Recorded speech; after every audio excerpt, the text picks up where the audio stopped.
Welcome back to the Media Club.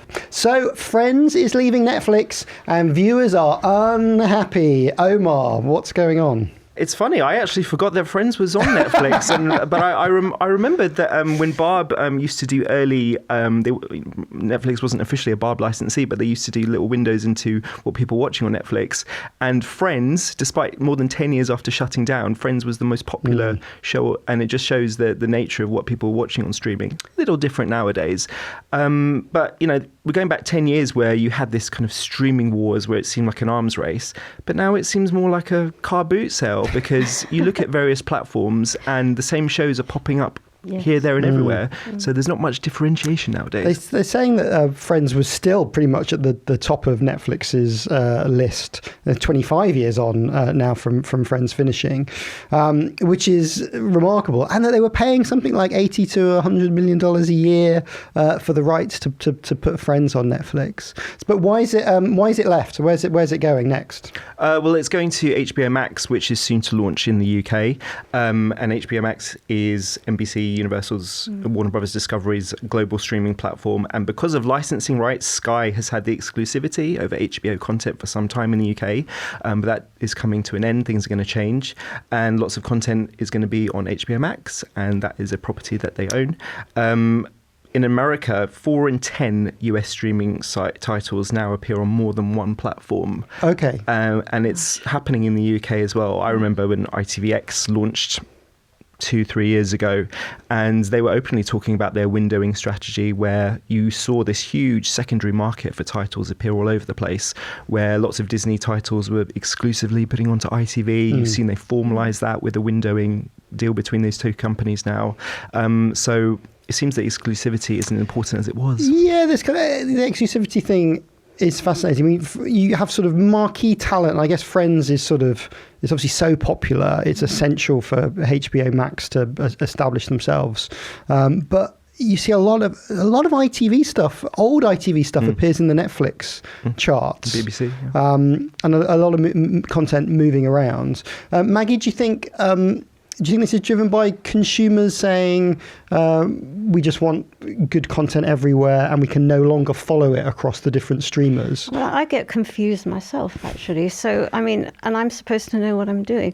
So I do think it is a kind of like a sort of surplus, really, of opportunity. At the same time, usually one can find something one wants to watch, thank goodness. But I agree with you about ITVX. When it first launched, I really was quite excited by it. I thought, gosh, you know, this is worth checking out all the time. And now I look at it and I think, well, do I really, you know, sometimes I do and sometimes I don't. I mean, they did their deal with Disney was interesting. They got some of their shows appeared on Disney and some of Disney's shows appeared on ITV. I mean, I guess that's trying to get people to sample ITVX. Well, I mean, you know, it's worth sampling. And I'm also, oddly, sometimes watching Channel 5 because they don't seem to be doing so much of that, unless I'm very stupid. But they do occasionally have things like the Play for the Day they're doing. Now, I don't know if that came from anywhere else, but I think they're original.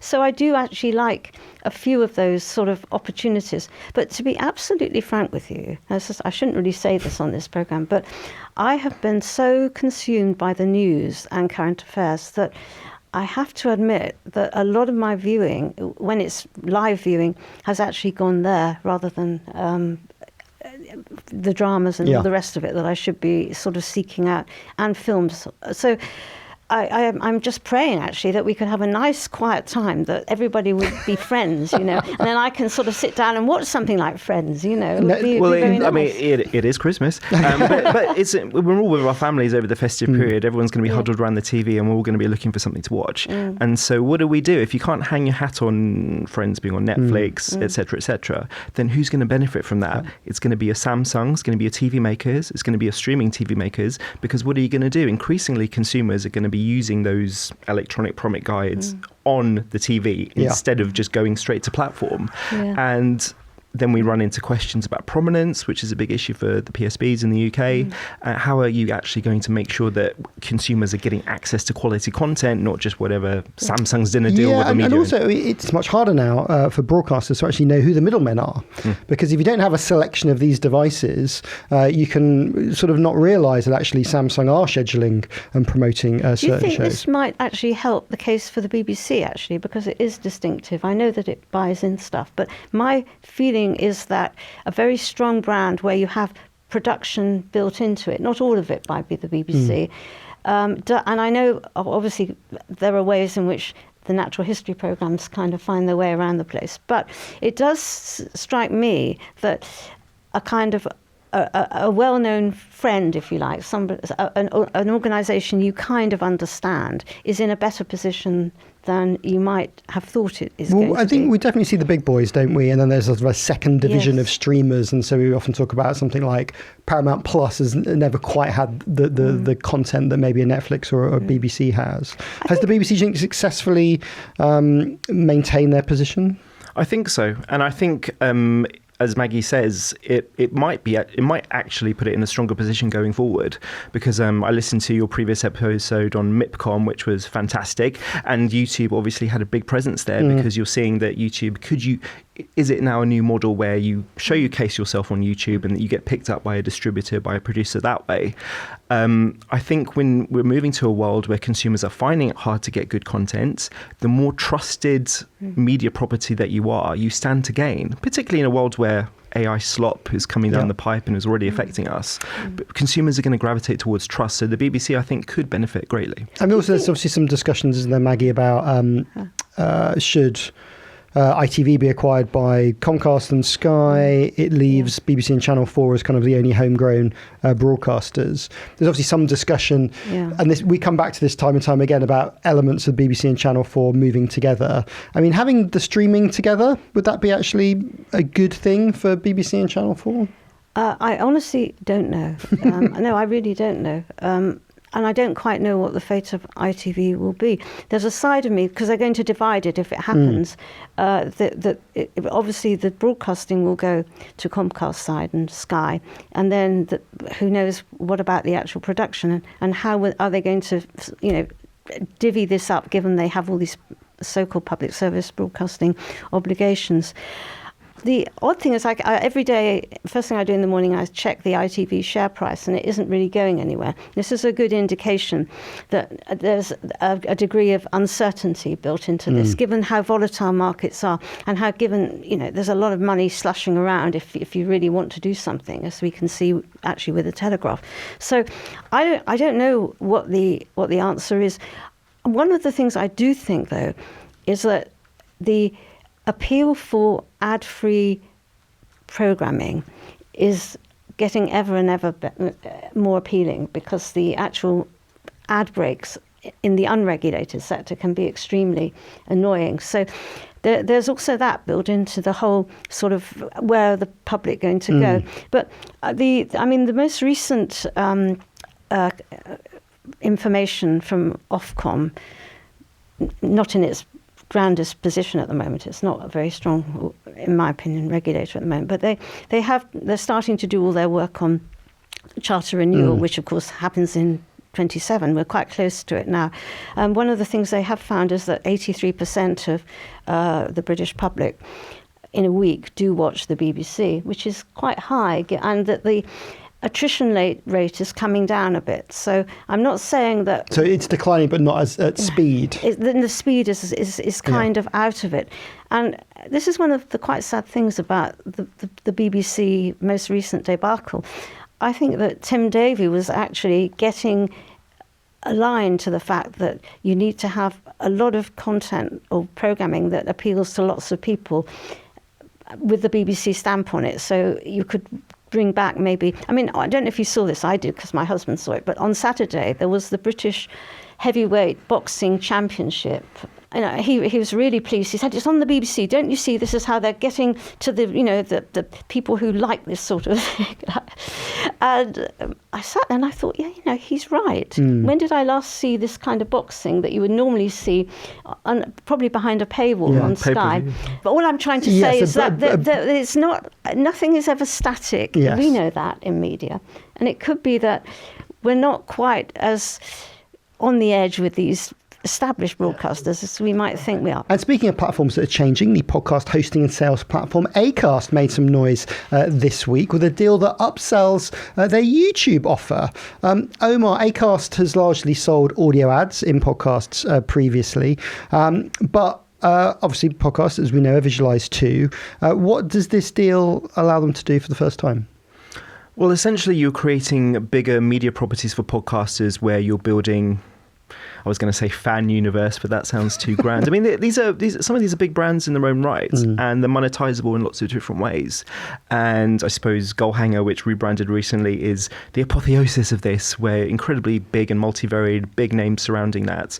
And a lot of people out there see the opportunity, not least because in America they were calling it the podcast election and seeing what people like Joe Rogan can do.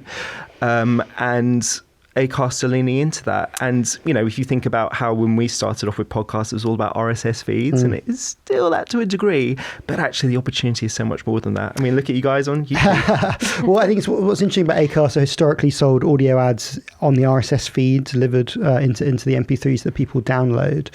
And as video has grown, that's meant that Acast hasn't been able to reach those audiences, particularly on YouTube. I think what this deal does is it allows them to sell into YouTube kind of for the first time, which is quite a good deal by Acast, because YouTube have to bless you, don't they, to allow you to sell some ads on their platform. Yeah, and this is, I read so many stories, and again, to bring up the thing with MIPCOM and YouTube, so many people look at creators who have been successful on YouTube and think, oh, that's amazing. And it's still, for young people nowadays, one of the things they want to be when they grow up is an influencer.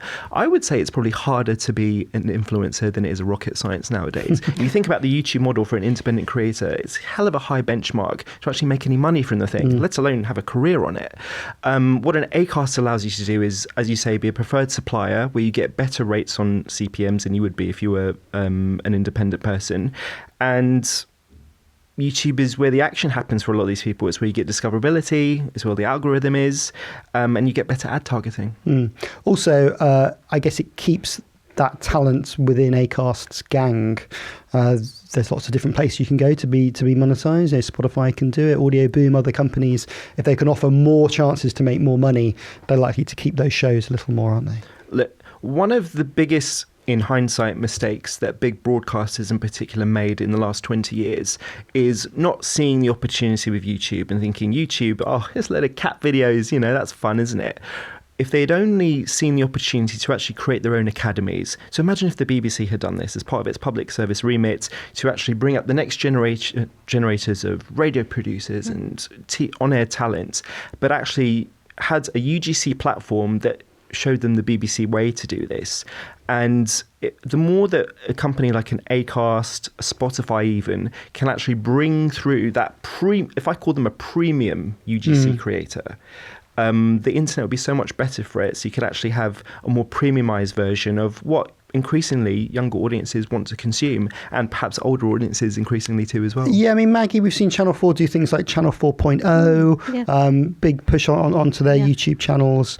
Obviously, creators can kind of go direct to audiences, but broadcasters can give them eyeballs and can make them more famous, can they? Yes. Well, no, I was just thinking you've said such an important thing, and everybody just clusters around the failure to go ahead with I can't remember what it was called now. Do you remember? Kangaroo. Project Kangaroo. Yeah. Sorry, yes, I was thinking it was an animal, but I can't remember which one it was. And I mean, it's in my history. It's seen as one of the big kind of flaws and mistakes, which it was undoubtedly. But at the same time, what you're saying is is actually another way around that. If it was the BBC, they would have probably still had to go and get permission for it. This is the problem, really. It didn't really open up enough, I don't think. Perhaps, but the fundamentals, as we know, is that the internet has democratized content creation.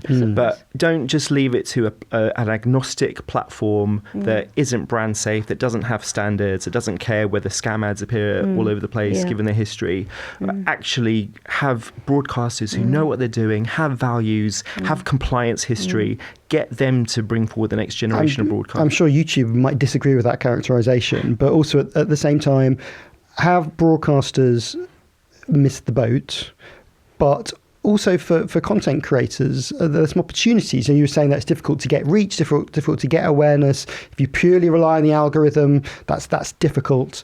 Is the BBC or Channel 4 or Sky maybe the answer to that question for creators? I would hope so, because they still have incredibly strong brands. I repeat what I said before about in an age of increasing AI slop, consumers will, I think, flock to tried and true brands that they understand and that have values. And you mentioned briefly before in the discussion about Channel 4 and what's going to happen if ITV is bought by Comcast Sky. Well, then you're left with a situation where the only two UK broadcasters, major ones in this country, are owned by the government. So what do you commercially, you would fear for Channel 4 under that regime. So what's left?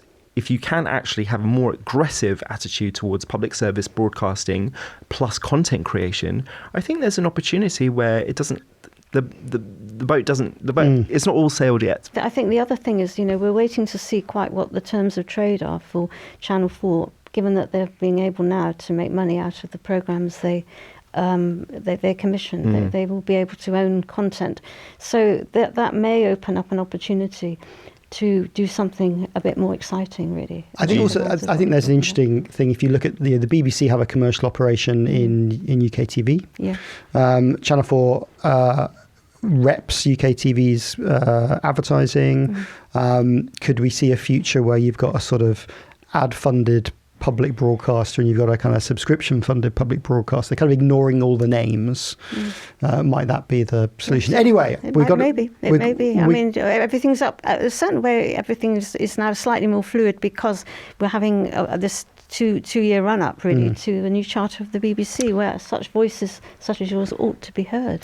Just before the break, when marketing and media agency Omnicom recently acquired Interpublic, the intention was to knock out a competitor and increase profits. But Omar, you wrote on the Media Leader this week that it's not a given. I think scale only matters if you know what to do with it. I quoted, someone who knows far more about vesting than I ever will, the late Charlie Munger, who used an example of a textile mill that Berkshire Hathaway had bought, and this vendor had come in and said, this thing is going to save you loads of money. It's going to save you loads of money. And Warren Buffett, his partner, said, I hope not, because if it does, then I have to close the mill. And the problem was they operate in a very competitive market. And what happens is, if technology is going to lower your cost, then ultimately what's going to happen is you're going to have to lower prices for consumers, because there's nothing that differentiates you. You don't have pricing power. And Omnicom, for those who don't know, it was the second world's biggest advertising agency group, has bought Interpublic, the fourth biggest, and now has become by distance the first.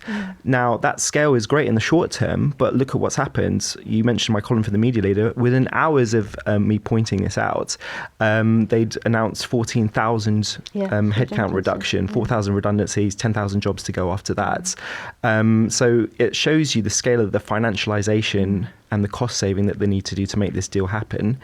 And long term, what really differentiates an Omnicom from their rivals, a Publicis, a WPP, a Dentsu, a Havas? Not much in terms of services, not much in terms of talent, and even worse than that, they've got rid of 3 of their creative brands. And I would argue that the only thing that really distinguishes these companies anymore is what little creativity they have left. Also, what does it mean for clients? I mean, fundamentally, what does it mean for clients? Is it good news or bad news for them? It's great news because they're going to get a discount. Yeah. Because if they know that fundamentally you offer the same service as a WPP or a Publicist, they're going to say, hey, you've just got rid of loads of people. So that must mean that your costs are going down. So can you give me a 10% reduction? if you're Volkswagen or the UK government, and Omnicom buys the government's media in this country. What about Publicis, though? Because that's a French-owned company, isn't it? So the other two are American companies. These are American. From the outside, it looks like that, if you like, we're going back to the good or the bad old days where advertising was run basically from New York. Is this actually going to affect the European side of it, or doesn't it matter now? I don't think it matters so much because they all have a global footprint. Yes. And there are always going to be big advertisers that need to work with these companies because of the global footprint that they have. But increasingly because of technology, automation, increasingly AI, they say, that there's going to be even less. And as I say, AI is the equivalent of the textile mill, the vendor saying, AI is going to allow you to get rid of those people and lower your costs. Well, again, what the procurement teams at these advertisers are going to do? They're going to demand discounts. And this is the game that ad agencies have been playing since essentially the 1990s. Also, if you're a client for a big organisation, you can use Meta Business Suite as well. You don't necessarily need that expertise that was there previously. Yeah, and Meta were all over Advertising Week in New York a couple of months ago, where they were essentially doubling down on the message that they've been saying all year, which is we can effectively be your agency. We've got all the dashboards, we've got all the data that you need. We can do your media planning for you. And obviously, experts that actually have clients' interests at heart within agency land say that this is terrible. But if you're a client, and particularly maybe if you're a marketer who struggles to defend the importance of creativity internally to a CFO in your organization, the agency isn't really giving you the tools that you need to be able to combat a Meta when it says, "Oh, just do it through us. It's cheaper, and we know your business inside." And will it be cheaper? Advertising will be cheaper then, won't it? Is that right? The actual business of... Well, it'll be cheaper, but not necessarily better. No, exactly. Yeah. Okay, when we return, is the BBC's talent pool running dry? I'll see you in a sec.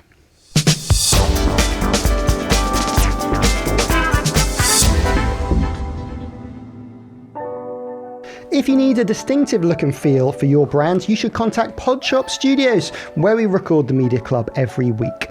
They've opened 4 brand new super stylish studios here in Shoreditch, each one with its distinct own look and feel. This week we're back in their Instagram-friendly lounge, one of 2 identical sets you can hire. They're all professionally designed and fully equipped for broadcast quality video recording. You can check out the whole selection of studios at podshoponline.co.uk, and they're offering Media Club listeners 25% off your first booking, better than any Black Friday deal. Just tap in Media Club in the code box at podshoponline.co.uk. Hello Media Club listeners, Patrick here from Podcast Discovery, the podcast marketing company, where this week we've been thinking about Christmas. It's always an awkward period for podcasters, with listeners' regular habits thrown out the window. How do you navigate the festive period, ensure you're dedicating your time to something people will actually listen to, and welcome all your regulars back come January? We've got plenty of thoughts. Just get in touch at podcastdiscovery.com. That's podcastdiscovery.com. Welcome back. Here's a few things we've been talking about in the club this week. Misha Glenny is to present In Our Time on Radio 4. The journalist and broadcaster was picked this week to succeed Melvin Bragg, who announced recently he was to step down. The station has chosen Christmas Eve as a handover ceremony of sorts, with the pair in conversation on a guest-edited edition of the Today programme. Meanwhile, YouTube and TikTok's recent growth is being driven by those aged 55 plus. New research from Ampere Analysis also reveals that 70% of internet users in the UK and US now watch influencer videos at least once a week. 29% are now using a smart TV at least monthly to watch YouTube. And in the race to become the next Director General of the BBC, an insider told Broadcast this week that there is no deep bench of candidates, lamenting the lack of succession planning at the corporation. It's a good read. Go check it out at broadcastnow.co.uk. Links to all of our stories available on our Substack. Sign up now for free at themediaclub.com. You also get an email on a Monday morning recapping all of the other media podcasts out there covering journalism, TV, audio and Hollywood. Sign up for free at themediaclub.com. Maggie and Omar are still with me. So BBC DGs, who have you got your money on, Maggie? Well, I've got my money on somebody I don't know. This is just my intuitive just from your reaction. Head. Okay. Yeah. Mark Thompson. A return for Mark Thompson. Yes, that's what I think. Why do you think he will return to his old castle? Well, I don't know if he will, but it's my view that he is a perfect fit because he's tough, he's experienced, he's come up through the BBC, he loves the BBC, he's made a lot of money in his other jobs, including, of course, as we now know, being very commercial, saving the New York Times in a way. So I thought I was probably very alone on this, but I did say it because I've been at St. Bride's quite a bit in November because there are various commemorations. And I saw somebody I know well, and she said to me, "What do you think about the BBC?" So I said, "Well, I think Mark Thompson is the perfect fit." And she said, "Yes," she said. And I have heard this, and she's better, linked in than me. So all I can say is that I have one person. Well, I think it's a good. And we were in the pews, so she might have just been thinking, "Oh, for God's sake, Maggie Brown again, go away." I don't think it's a good thing to say. You've got a situation where probably Warner Brothers, which owns CNN, where he's at the moment, is about to be bought by Paramount Skydance. They're going to do something with CNN. It's not going to be fun. Probably merge it with CBS News, I imagine. So if there was a time for him to go, now would be the time. Omar, do you think Mark could return, or have you got someone else that you think would be a good BBC DG? Well, it would take quite a strong character to give up all that money he's been earning. So yeah, that'd be interesting. But he's got a lot in the bank. Yeah. Who needs more money? The thing about Mark, though, is that he is quite a committed Catholic and a Christian. And he isn't quite as he seems. I mean, of course, everybody wants a lot of money if they can get it, and he has done it extremely well. But he has done it through talent. It isn't just, "Oh, give me the money and run away," So I don't. As I say, this is I feel I'm sort of skating on ice here, but I don't think it's as bad as you might think. I think it would be a fantastic appointment if he wanted to do it. Yeah. I mean, you just look at where he was with the New York Times and when Trump became president and did a fantastic job. I think the fact that we're all probably scratching our heads a little bit, wondering, just shows you the predicament that the BBC is in. It shouldn't be actually that difficult. And I suppose if the BBC spent a decade fighting fires, they're looking around and no one's left to actually build the bench. I mean, it shouldn't be like that. And I don't think it's a succession problem. I think it's an identity problem. There was a suggestion that maybe going forward the Director General role has to be broken up because it's too big for one person. That's precisely the issue, because what is it? Is it a person that has to lobby the government, as people like Craig Dyke and Tim Davie were doing? Does it have to be the head editorial content in chief person? Does it have to be a more commercial person? There's all these things, yes to all those things. So the BBC needs to fundamentally sort out what is the Director General in the year 2030 and beyond, and then decide who does it. Also, a lot of discussion about having a stronger deputy. Yes, indeed. And also, the point really is that you do have to have a Director General or whoever it is who is tough. I mean, this is not an easy job, and it is not a very comfortable job, and it probably only lasts for 5 years. And whatever you do, if you're lucky. John Burt was almost 9-10 years. I mean, it's not impossible. And so all I think is that there are not people kind of knocking on the door of the BBC, we feel at the moment, the right sort of people. So you have to actually go back a bit and just think, what would you do if you really cared about the BBC, which I do, definitely. And I actually think it must be run properly. But I also think Ofcom, I won't read them out, but I was reading all of the things that Ofcom is supposed to be doing. And I mean, it is completely overwhelmed. There's a long laundry list. That needs sorting out too, as well as the. So you think they're too distracted? Well, where do I start? The one thing I think has been terribly wrong with Ofcom, remember I've been covering it right from the start when they were debating how to do it, is that I think it really missed a trick on protecting children. It was obvious in the 10 years after the decade after it was set up, as a Labour Party, big kind of development, that children were going to need to be protected, and adults. There needed to be rules written in. And what did they do? They basically were not very interested in children's television at all. In fact, they scrapped some of the requirements to do it. And so we're now at a stage where, yes, we are getting extremely worried about what's been happening to children, in not just through sexual exploitation, other things, but it's very late in the day. Yes, they've got that responsibility. I was 20 years when later. I was on the writing all this stuff, The Guardian, I was always going to these meetings, banging it home, and nobody really took any notice of it. I'm not saying I'm a saint, because I'm not, but I do think that Ofcom is, I wrote a list of all the things they do. It's just too much. I mean, some interesting stuff also this week, Omar, about Australia. We talk about child protection, blocking social media for younger audiences. I mean, they're really going for it, and a lot of unhappy teens over there. A lot of unhappy teens, but it's fine because TikTok's for over 55s now, so we're going to be okay. But the sort of success of that will leak to other countries, won't it?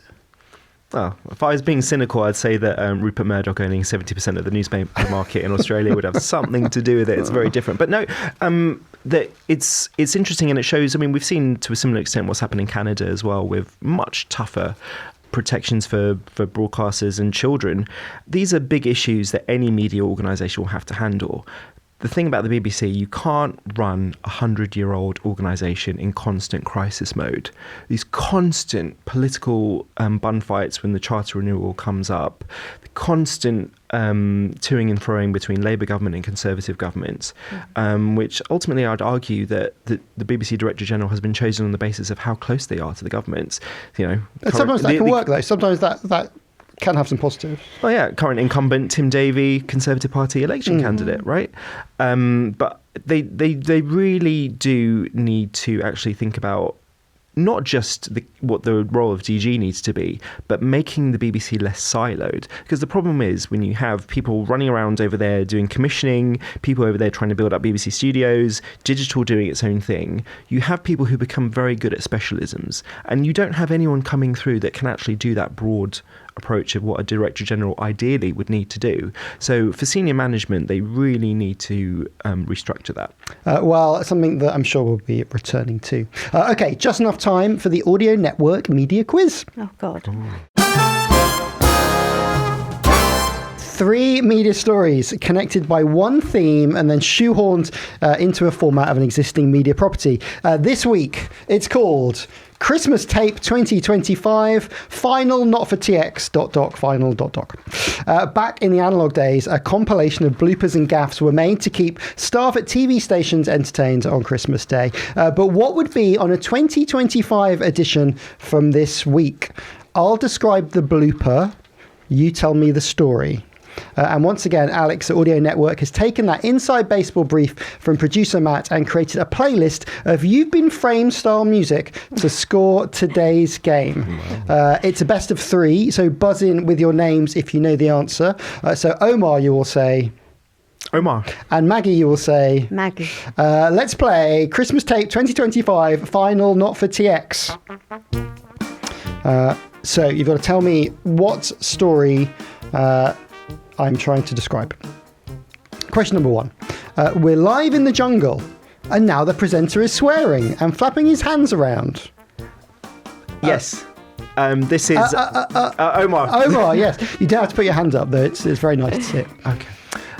I almost forgot my name there for a second. I was trying to remember the presenter's name. It's Joel Dommett? Yes, correct. He used to be on I'm a Celebrity years ago, and now he presents the Little Brother program, the extra show that they do. And there was a wasp or a dragonfly or an actual dragon, I don't know, but something was coming towards him, and he went, fucking hell! And then he started running around the place, and it obviously was very scary at the time, but it made great TV viewing, and live TV. Don't we love it? Yes, I was too busy watching current affairs. Yeah. I never win this quiz, by the way. Okay, question number 2. Yeah. It's the World Cup in 2026. 2 lesser teams are playing in Canada. And the feed's gone, and they've cut to 2 commentators sitting in a cupboard in Salford. What story am I talking about? So World Cup, some discussions about how they're going to cover it, the BBC. You seen this? No, I haven't. No. Well, I didn't hear about them sitting in a cupboard. So the BBC have confirmed that some of the commentary from this year's World Cup will be remote and might actually come from Salford rather than America and Mexico and Canada, I think, where the World Cup's coming from. That doesn't add much to the atmosphere, does it? It doesn't. I mean, I think they're saying it's in so many places this year, and there's more teams in the World Cup, that sending commentators out is sort of uneconomic. Well, why not use the local ones then? I suppose you could do. Or take the world feed. I imagine it's a decision to make, though. Do you want to hear the people that you used to commentate? Sitting in a cupboard? Yeah. No, I don't. Okay. Omar, do you think, is BBC trying to save some cash? It's a difficult thing to... Well, evidently. I mean, it is a massive tournament. I mean, ITV are really excited about it because, it's 5.5 weeks, potentially all the home nations in it. It's a big commercial opportunity, not just for TV, but the whole of media. But if it's kind of two lesser teams playing somewhere in Canada in some lowly group game match, then do I really care who the commentators are? Just get local Canadian people to do it. Okay, you heard it here first. Right, question number 3. It's a typical breakfast show on BBC Scotland. But wait, is that smoke I can smell? Oh, there's a fire somewhere. Excuse me? Maggie. Yes, Maggie. I don't know where the fire was. I'm sorry, so that's hot. Okay, half. Omar, do you know the rest of the story? Yeah, there was a fire, and everyone had to evacuate, obviously, because there was a fire, and they were just playing music, and it kind of just cut to 5 Live at some point. It was all very confusing. Yeah, so this is BBC Scotland, BBC Radio Scotland. Breakfast was taken off air. Backup tape kicked in. With Radio Today reporting that the first song contained the lyrics "Run away, run away," which kind of works. I think Omar just about squeezes the win. Definitely squeezed the win for that. Congratulations. You get to decide if I can record the Media Club from lots of different locations. I don't need to be with the guests. Maybe I could be in my own cupboard in Salford. You can investigate that for us as your prize. Or somewhere near Bergerac Airport where I know you like to fly to. That would be great too. My thanks to Maggie and Omar. And also thanks to Alex at Audio Network for supplying today's music. Remember, Audio Network can do that for you as well. Get in touch with them at audionetwork.com, and there's also a link in our show notes. So where can people keep up with your good work, Omar? I have a Substack called Adverse Reactions, where you can read my digest of what truly matters in this industry, and increasingly what I'm doing as a freelance journalist as well. As you mentioned, I also write for The Media Leader, where I used to be editor-in-chief, and they still have me there. Good. That's nice that they invite you back. And Maggie, what are you up to in the next 12 months? What should people keep an eye out for? Anything you've got planned? Well, I think probably I shall be sorting through my cuttings. It will probably take all year. Yes, we were talking before that you've got 50 years. I have. It's a huge amount. And yeah, no. Sometimes I think, gosh, that's nice. I actually think I was a better writer when I was in my 20s than I am now. And this is the awful truth. This is why I've been sort of glued to thinking, did I really write that? Better how? But, I mean, just better somehow. I think it was because I mean, for example, would I get on a bicycle now and ride around Birmingham, making comments about, the irony there is, of course, that nobody in Birmingham really likes cyclists, and they're very oriented towards their cars. So sort of 24-year-old me, 5'1", kind of going around, and there's things like that, and some serious stuff as well. I mean, I have to say, we did very well in the Birmingham Post-Mail. It was really very good. I'm only at that stage now. You can see how much I've got to do. Early years, you've got another 50 to go through. No, I will be doing some more stuff. I've got a few things I've got to write, but I've also got a lot to sort out, especially since I'm certainly not in mansion territory. I'm probably going to have to work out where next to live. That's another podcast. And thank you for listening and watching today. I'm Matt Deegan. The producer was Matt Hill. It was a Rethink audio production with visual support from Podcast Discovery. I'll see you next week.